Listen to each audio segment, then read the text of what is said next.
Broadcasting System presents a thrilling new adventure series starring Dick Powell.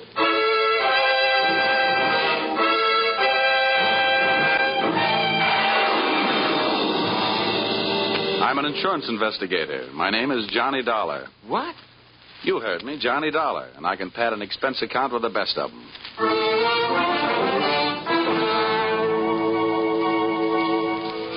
Yep, I'm a freelance insurance investigator, and I live in Hartford, Connecticut. At least that's where I pay rent. My work sees to it that I really live anywhere, except at home. If you're interested in buying me Christmas presents, I take a size 42 suit. Shirt's 15.5 collar, sleeve length 33.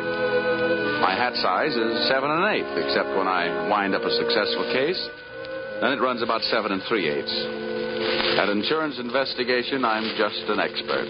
At making out my expense account, I'm an absolute genius.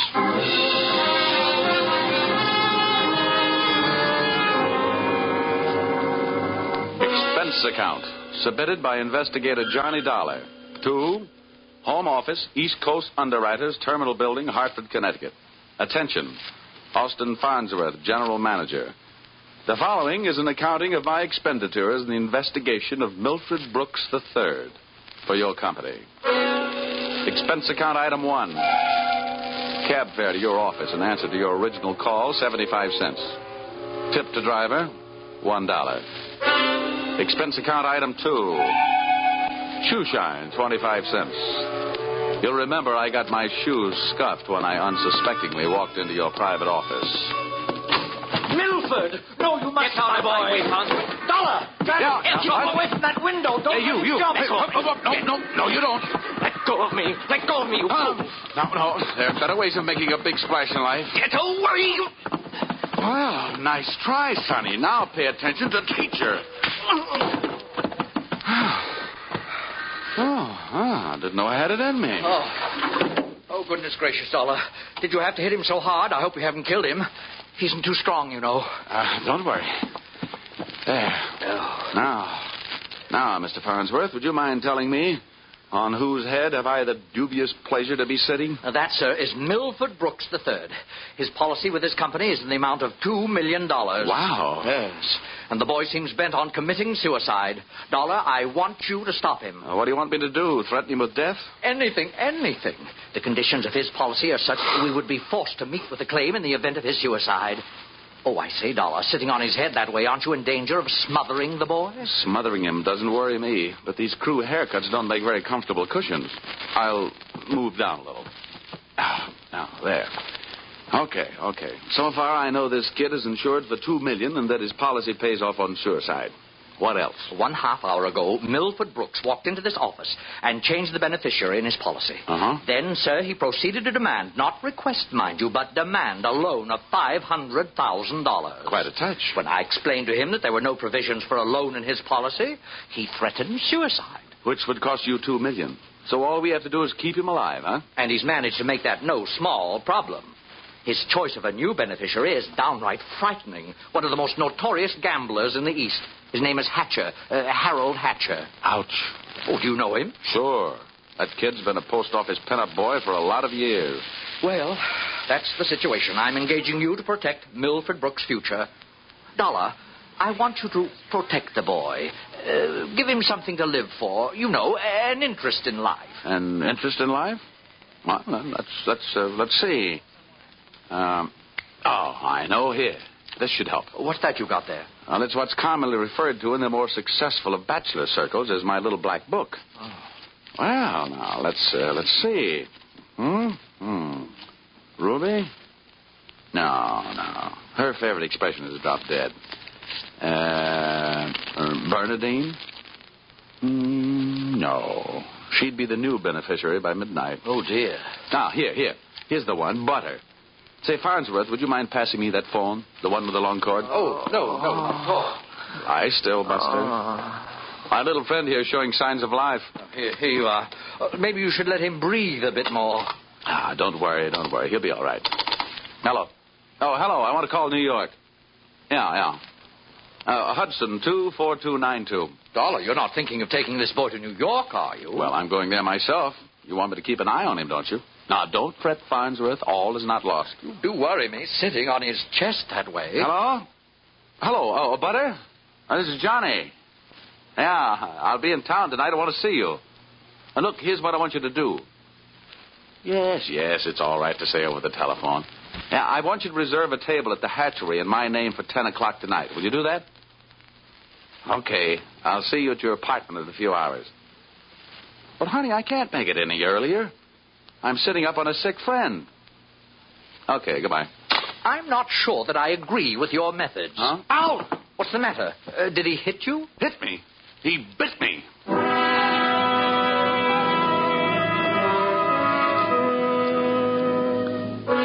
Expense account, item 3.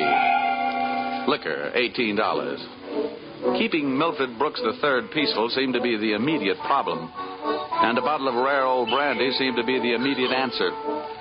I poured most of it into him, and by the time he started to tick again, he'd gone through the unusual process of going to sleep sober and waking up enchanted. I loaded him into my car, and we headed for New York.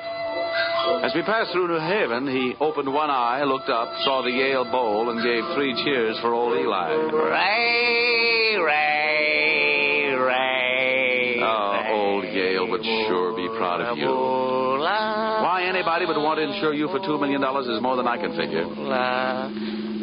My daddy loved me very much, and my mother loved me very much. Now, that's nice. And not only that, but I love somebody very much. And not only that, but I hate somebody very much. That's interesting. You know something? Next to one other guy, I hate you more than anybody else. Oh, here, lover boy, it's the cocktail hour again. Time for your bottle.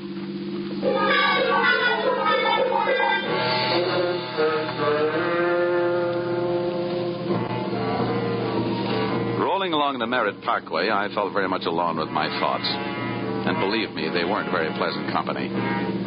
The way it stacked up for me, Brooks had built up a fat gambling debt with Harold Hatcher and had been forced into making him his beneficiary. The suicide threat that he was holding over the insurance company was a little tougher to figure, unless he was trying to finance a trip for himself to get away from the man with a murder motive, Hatcher. My hungry little mind nibbled away on those unsavory morsels of food for thought all the way to Butter's apartment.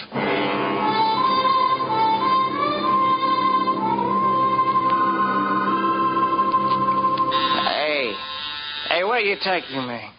I want to go to New York. If you don't behave, Buster, I'll punch your ticket. Johnny, darling, welcome to New York. Well, that's the fastest trip I ever had. Quiet. Well, where did you find this? In a box of Cracker Jack. Let us in, dear. I don't know about you. Some men bring me flowers, some bring me candy. What do you bring me? A boiled owl and a Brooks Brothers suit. Pleased to meet you. Yeah, let's trot him into the bedroom, honey. You'd look more at home in the bathtub. Let me pull down the cover. All right. Now, come on, Buster. Lie down. Charm. That kid's liquor sure can hold him. How long have you been playing nursemaid to this bottle baby? Get behind that bar, sweet, and I'll tell you all about it. Sure. Horrible examples don't seem to bother you, do they? If you knew how that guy has been bothering me. What did he do to you? Well, let's just say he put the bite on me. Oh, gosh, the river sure does look pretty tonight. Bourbon and soda? Now, please, anything but brandy. I've been sniffing that second hand all the way from Hartford. Butter, see that big boat out there? Mm-hmm.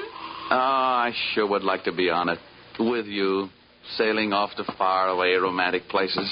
Get with it, darling. That's the 125th Street Ferry. Oh. Here's your drink. Come on now. Tell Butter all about it.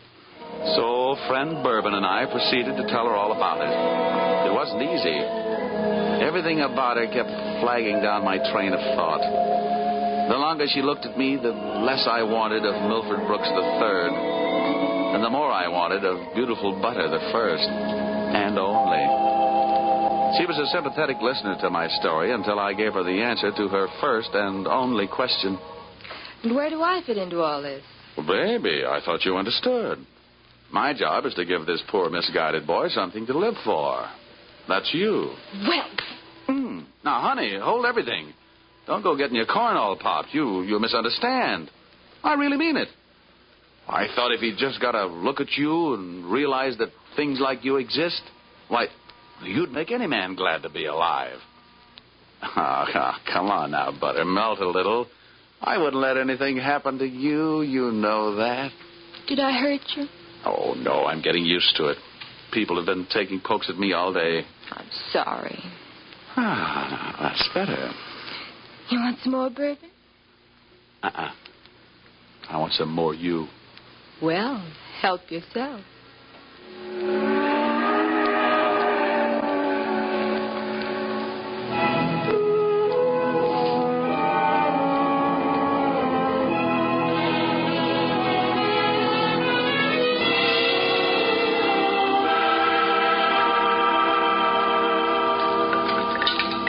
Honey, it's getting late. Let's make this the last drink. What time is it? Oh, it's 20 to 10. Oh. My reservation at the hatchery is for 10. Here. Thanks. Cigarette? Oh, empty.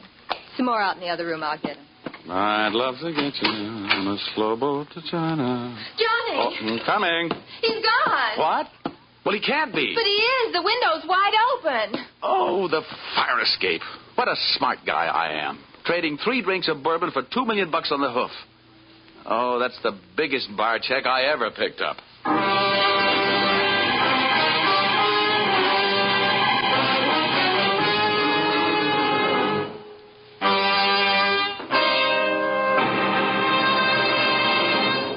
That's a big bar check for anyone to pick up. As a matter of fact, it's a bigger bar check than you've ever heard of anyone picking up before. And that should give you an idea of what to expect in the second act as you follow this new CBS series starring Dick Powell in the title role, yours truly, Johnny Dollar.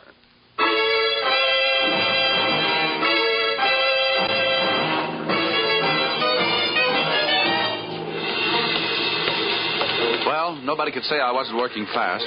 I'd only been in town for an hour, and I'd already succeeded in losing Milford Brooks III. I spent another hour of his all-too-short life expectancy unsuccessfully shaking down the neighborhood for him. And then, feeling very much like a bloodhound that had flunked his sniffing exam, I went back to Butter's apartment.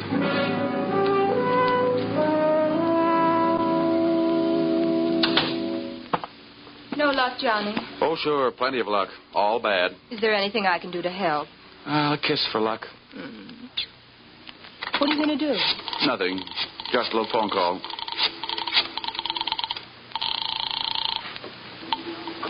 Police headquarters. This is Johnny Dollar. Give me missing persons. Any particular one? Don't be a wise guy. Lieutenant Fisher. Yes, sir. Lieutenant Fisher. Fisher, this is Johnny Dollar. Hello, Dollar. Who'd you lose? One man, my mind, and if I'm not careful, my professional reputation. The guy's name is Brooks, Milford III. Got anything on him? Hold on. All right. Oh, don't look at me like that. It wasn't all my fault. Dollar, Yeah? we haven't found him yet, but we think we know where he is. Huh? The Hudson River. At 11:15 tonight, his top coat, complete with identification, was found taking a ride on the 125th Street ferry. Oh. Anything else? Nothing much. A package of matches was found under the coat, monogram. You don't happen to know anybody whose initials are H.H., do you? H.H.? Yeah. There's always Horace Height. Wise guy. Thanks, Fisher. I'll check back with you later. I'll be H.H. Harold Hatcher. What are you mumbling about? Bad news? Looks like about $2 million worth. They found Milford's coat on the 125th Street ferry. You and your faraway romantic places. Very funny. I'll see you later, honey, and maybe about 11.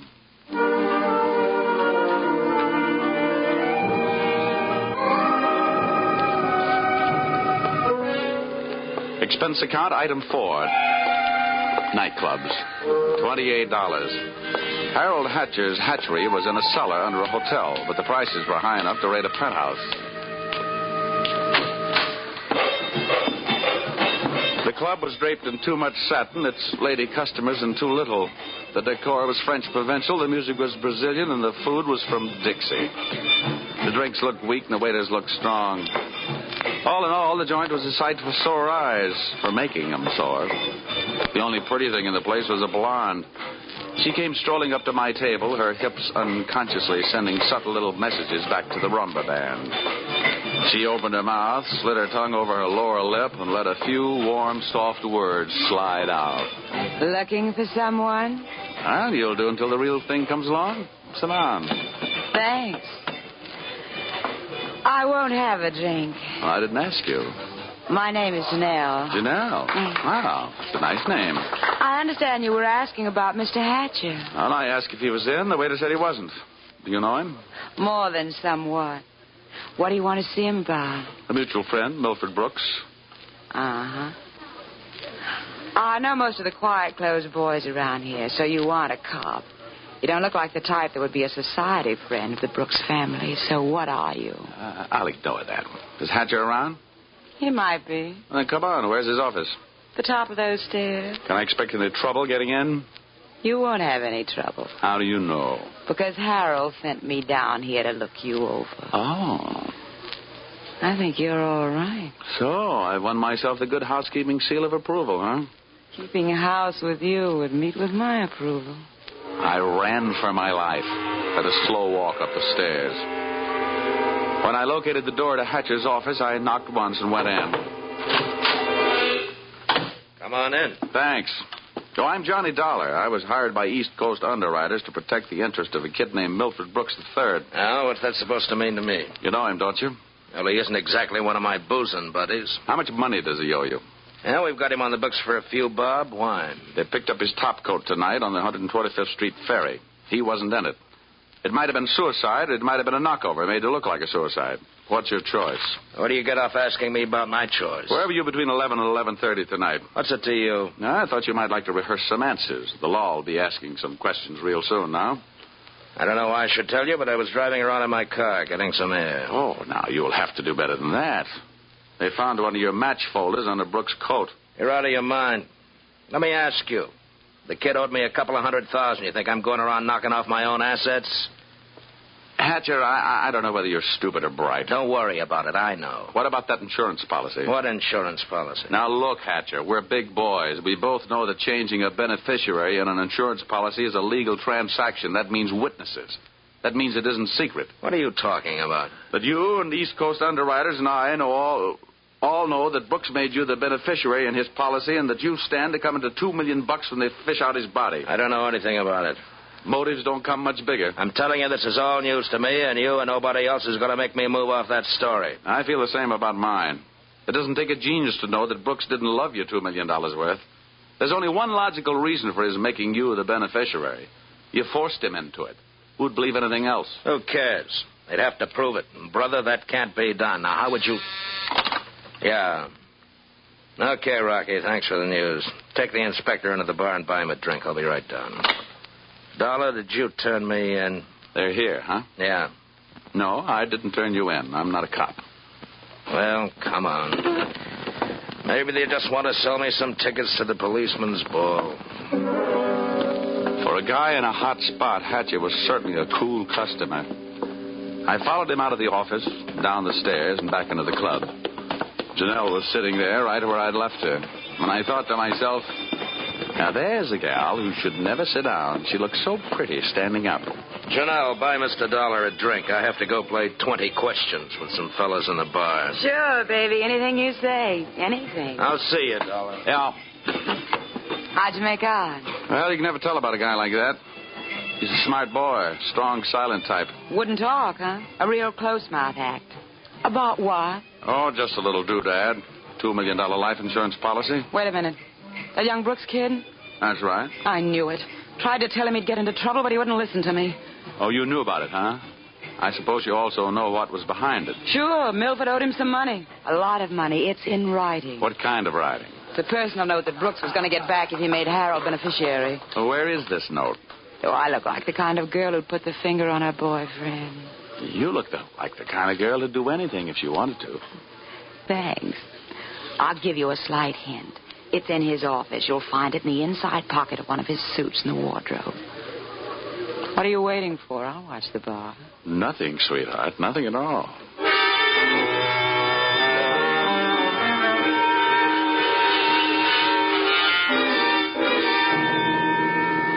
Whatever reasons, Mr. Harold Hatcher's little female playmate was trying awful hard to send him up on a murder rap. And I was going to try awful hard not to let her down. Back in Hatcher's office, I found myself alone in a room with a telephone. And being a guy who can never resist a free call, I unleashed the magic wonders of the AT&T. This better be you, Johnny Dollar. Shh, quiet, Butter. I've only got a few seconds. Seems that's all you ever have for me. Now, if you Now, look, think that Angel, just another hour. I'll get you a nice present. I don't care if you're another century. And as for presents, the last one you brought me was a drunk, and you even let him get away from me. Good night. Life presents a gloomy picture ever downward toward the tomb. Having wasted those few precious moments of an already misspent youth, I decided I'd get on my pony before Mr. Hatcher showed up. I found Milford Brooks' personal note in one of Hatcher's suits, all right. As a matter of fact, I found something in all his suits. A great big glimmer of light. Expense account, item 5. Taxi fare, $10. I left the office in a hurry, Janelle at her table and Hatcher at his bar. I got out of the club and into a taxi parked a half block down the street. There, I waited until my favorite suspect left the hatchery and piled into another cab, and off we went. On a chase that would have made Ben Hur look like a plowing bee.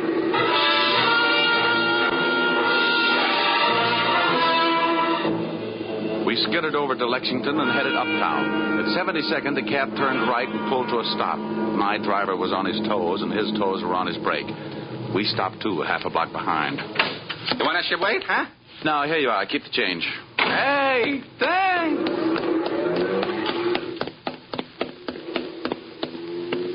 It was a garage that belonged to a residence on the parallel street a block away. The living quarters upstairs were dark enough to look interesting. I indulged in a bit of genteel breaking and entering. Entering that old barn didn't take much breaking. I crept up the stairs. They sounded like they were left over from an old ghost story. And so did the first voice I heard when I stopped halfway up. We've got to be careful, especially about that Johnny Dollar. Are you sure he didn't follow you? That voice sounded awfully dry to be coming from a guy who supposedly had spent most of the night snoozing in the bottom of the Hudson River. It was Milford Brooks III. Get up on your feet, Brooks. But now, wait a minute. I started this thing slugging you, and I might as well finish it the same way. Leave him alone. Now, pull in the claws, Angel. And sit on his lap. You hard-footed. I'll kill you. Get off of me. Huh? I should have known better than to get mixed up with a low-class female like you. Why, you punk. Now, hold it. We've pushed the lady around enough, Brooks. Tell me to be careful, will you? Why didn't you think of that before you let him here? Wipe your nose, little boy. Now, don't you go getting fat-headed, gorgeous. I'm only interested in one thing. Saving the insurance company $2 million. And, Buster, I think you've done it for me. Dollar, This is insurance fraud. It has been ever since you put on that fake suicide attempt. Trying to extort $500,000 out of the company. Dollar, wait a minute. Now, come on. We're leaving. You heard him, Dollar. Harold. Hatcher. He said, wait a minute. He wants to talk. Yeah, everybody wants to get in on the act. How did you get here? When the police in this town think maybe a guy's jumped off a ferry boat and nobody's seen him do it, they check the counters on the turnstiles at each end. In the case of Brooks, as many people got off that boat as got on. Well, it makes sense. They'd hardly hold the guy because somebody lost a topcoat. How did you know we were here? You know me, baby. You never go any place I don't know about. Okay, Brooks, you felt like talking. Now I feel like listening. Get it up. Well, I don't know what you mean. I know what you mean, Hatcher. One, he gave you a big, fat $2 million motive for murder. And two, he did his best to make it look like you did murder him with that broken-down match cover plant on the ferry boat. It's just that simple. And you, baby? Harold, please. You put him up to it, didn't you, you cheap little muscler? Trying to get rid of me, will you? No, Harold. Now, calm down, Hatcher. You don't need any gun around here. They're tame. Well, maybe I'm not. Since so many people have gone to so much trouble to hand me a nice, easy way to make $2 million, maybe I'll just go ahead and make it. I'll show these amateurs how these things are really done. Come on, Brooks. How'd you like to go for a nice, cool, half a ferry boat ride? No, Hatcher. No. Look, it's her fault. I'll give you anything you... You're wrong, sonny boy. You're going to give me everything. No. No. You can't. Let me out of here! Brooks bolted for the door. Hatcher snapped a shot at him. And I hit Hatcher with a do-or-die tackle from behind. The gun flew out of his hand. No, you don't. I beat him to it and swung it straight into his skull.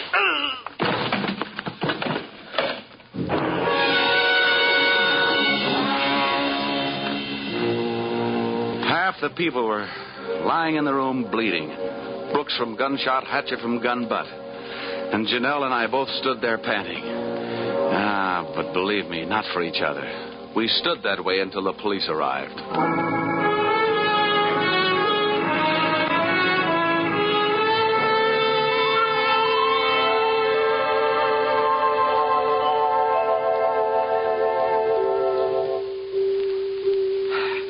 Dollar, it's beyond me. I sent you out to protect the life of a very important policyholder, and now where are we?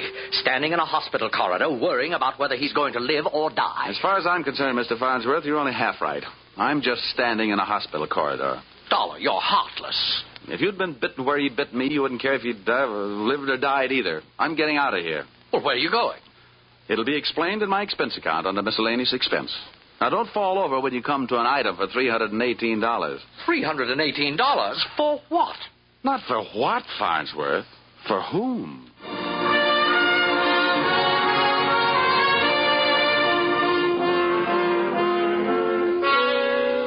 Expense account total. And it all adds up to a little matter of $1,182.23. Which you may say, Mr. Farnsworth, is a lot of money for one man to spend in 2 days.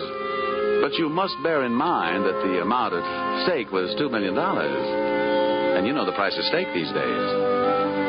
It might comfort you to know that I just returned from the hospital. Brooks was strong enough to make a full statement, which you will find enclosed. This in itself should prove sufficient to establish evidence of attempted fraud against your company, allowing you to immediately avoid his policy.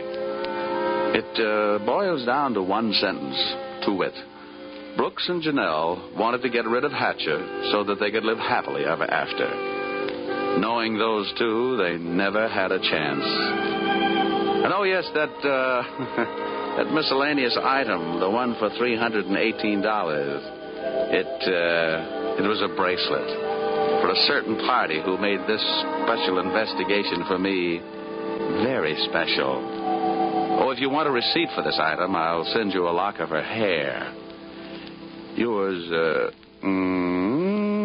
truly, Johnny Dollar.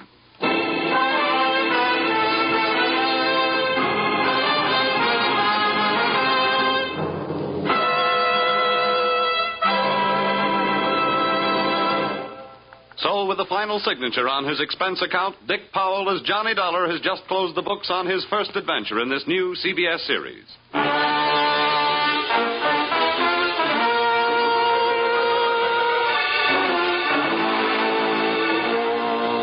Be sure to tune in again next week when the expense account covers Special Investigation Singapore. Another unusual adventure starring Dick Powell in... Yours, truly, Johnny Dollar.